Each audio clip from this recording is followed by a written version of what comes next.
साहब जा तिरमिज़ी रशीद जे जिन शेर व शाइरी जे हवाले सां त ग़लति न थींदो।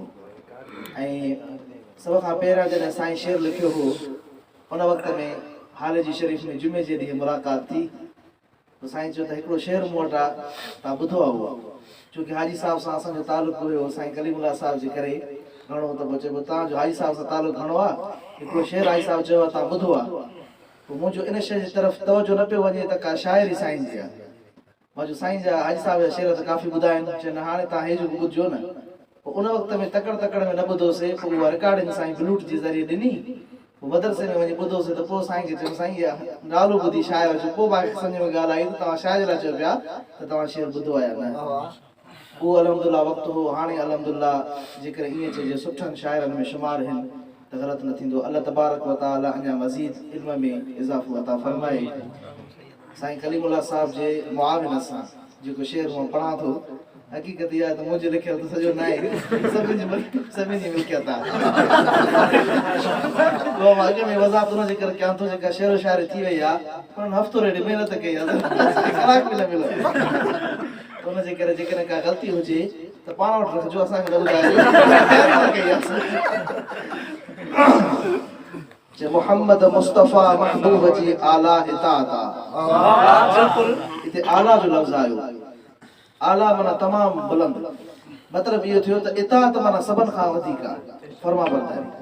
मोहम्मद मुस्तफ़ा महबूब जी आला इताअत आहे, पढ़ण सलवात सैयद ते उत्तम आला इबादत सल्लल्लाहु अलैहि वसल्लम। मोहम्मद मुस्तफ़ा महबूब जी आला इताअत आहे, पढ़ण सलवात सैयद ते उत्तम आला इबादत आहे। पढ़े हिकिड़ो दफ़ो जेको उन्हीअ खे रब अजुर ॾह ॾे। पढ़े हिकिड़ो दफ़ो जेको उन्हीअ खे अजुर रब अजुर ॾह ॾे। ऐं जुमे ते ऐं जुमे ॾींहं ते ज़्यादा पढ़ण पिण बि सवाबु आहे। ऐं जुमे ॾींहं ते ज़्यादा पढ़ण बि सआदत आहे। छोकी हुज़ूर अनवर सल्लल्लाहु अलैहि वसल्लम जो फरमान आहे त जेको जुमे जे ॾिहाड़े ते सलवार शरीफ़ पढ़े थो, ख़ासि फ़रिश्ता अल्लाह तबारक व तआला जा आसमान खां अचनि था, जेके सोन जा कलम खणी सोनी मस सां उहे दुरूद शरीफ़ जी फज़ीलत लिखनि था। ऐं जुमे जे ॾिहाड़े मग़रिब जे आज़ान खां पहिरियां उहे काग़ज़ बंदि करे अल्लाह जे ख़िदमत में वञी करे उहे बाने जा दुरूद शरीफ़ पेश कनि था। अल्लाह तबारक व तआला तव्हां असांखे बि जुमे जे ॾींहुं कसरत सां दुरूद शरीफ़ जी तौफ़ीक़ अता फ़रमाए। अॻ में चई चुकुमि त छोकी कलाक बि तयारी जो न मिलियो आहे, उनजे करे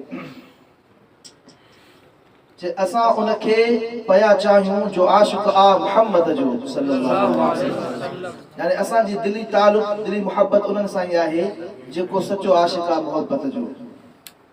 असां उनखे पिया चाहियूं जो आशिक़ आहे मुहम्मद जो थियण उन ते अदा कुर्बान ही बेशक सखावत। हिकु सखावत इहा हूंदी आहे जो इंसान ॿिए इंसान खे कुझु हदियो पेश करे ऐं कॾहिं कॾहिं को मानी जो गिरोड़ो खाराए, पर इहा बि वॾी सखावत आहे जो पंहिंजी जान मोहम्मद मुस्तफ़ा तो कुर्बान करे। जेकॾहिं चइजे सभ खां वॾी सखावत आहे त इहा चइबी। ॿीहर चवां थो, असां उनखे पिया चाहियूं जो आशिक़ आहे मुहम्मद जो। अवां ॾिसंदा आहियूं त जेकॾहिं अॼुकल्ह अहिड़ो मसइलो थी पवंदो आहे, पोइ जेकॾहिं को मलाउन खे जेकॾहिं को नौजवान क़तल कंदो आहे, तव्हां असां उनखे केतिरो पसंदि कंदा आहियो। जीअं अॼुकल्ह ख़ालिद नाले हिकिड़ो आहे, दुनिया में उन ते केतिरा शेर व शाइरी जुदा, ऐं तव्हां असांजे इन में उनजे नौजवान जे लाइ जेकी मुहबत आहे उहा सभिनि खे मालूम आहे। या उन खां अलावा जीअं सलमान तासीर मलून खे मारियो हो, मुमताज़ कादरी, उनजे लाइ बि अलहमदुलिल्लाह तव्हां असांखे मुहबत आहे। सिर्फ़ु उनजे करे हूअं असां उनखे कोन पिया सुञाणियूं, अॼु असां उनखे उनजे करे सुञाणूं था जो उन महबूब मुस्तफ़ा सल्लल्लाहु अलैहि वसल्लम जे गुस्ताख खे मारियो। असां उनखे पिया चाहियूं जो आशिक़ आहे मुहम्मद जो थियण उन ते अदा कुर्बान ही बेशक सखावत आहे। हबीबे किबरिया जो दीन कामिल ऐं मुकम्मल आहे। हबीबे किबरिया जो दीन कामिल ऐं मुकम्मल आहे। सजण जी सुन्नतुनि में ई किफ़ायत ले किफ़ायत आहे। हबीबे किबरिया जो दीन कामिल ऐं मुकम्मल आहे। अल यौम अकमलतु लकुम दीनकुम व अतममतु अलैकुम निअमती व रदीतु लकुम अल इस्लाम दीना।